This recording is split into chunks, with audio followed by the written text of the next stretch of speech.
नमस्कार, मी श्रद्धा टपाल. टिडवा न्यूज मध्ये आपलं हार्दिक स्वागत. चला पाहूयात आजच्या काही ठळक घडामोडी. निरंजन डावखरे हॅट्रिक साधणार. माजी आमदार नरेंद्र पवार.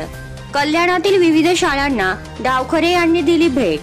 कोकण पदवीधर मतदारसंघाच्या निवडणुकीत भाजपचे उमेदवार निरंजन डावखरे हे सलग तिसऱ्यांदा निवडणुकीच्या रिंगणात उभे असून त्यांच्या विजयाची हॅट्रिक नक्कीच असल्याचा विश्वास कल्याण पश्चिमचे माजी आमदार नरेंद्र पवार यांनी व्यक्त केला आहे. आगामी निवडणुकीच्या पार्श्वभूमीवर डावखरे यांनी कल्याण पश्चिम येथील विविध शाळांमध्ये भेट देत शिक्षकांशी विविध मुद्द्यांवर चर्चा केली. येत्या 26 जून रोजी कोकण पदवीधर मतदारसंघाची निवडणूक होणार असून तत्पूर्वी उमेदवारांच्या गाठीभेटीने जोर पकडला आहे.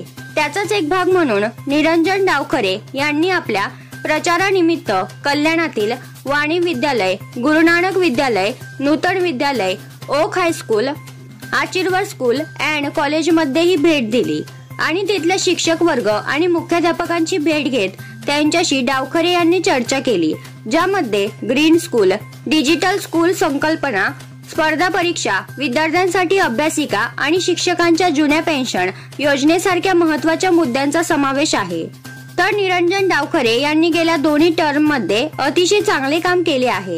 त्या जोरावर कोकण पदवीधर मतदारसंघातून ते नक्कीच विजयाची हॅट्रिक करतील असा विश्वास माजी आमदार नरेंद्र पवार यांनी यावेळी व्यक्त केला.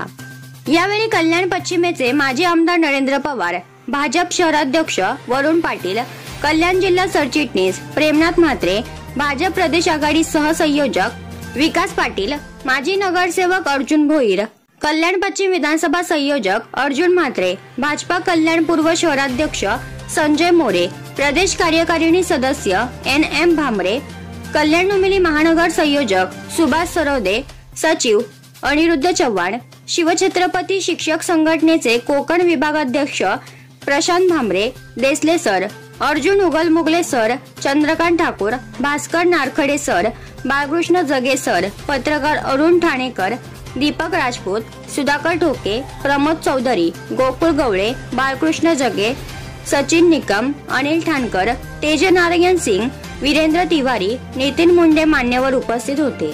तर या होत्या आजच्या काही ठळक घडामोडी. उद्या पुन्हा भेटू याच ठिकाणी. धन्यवाद.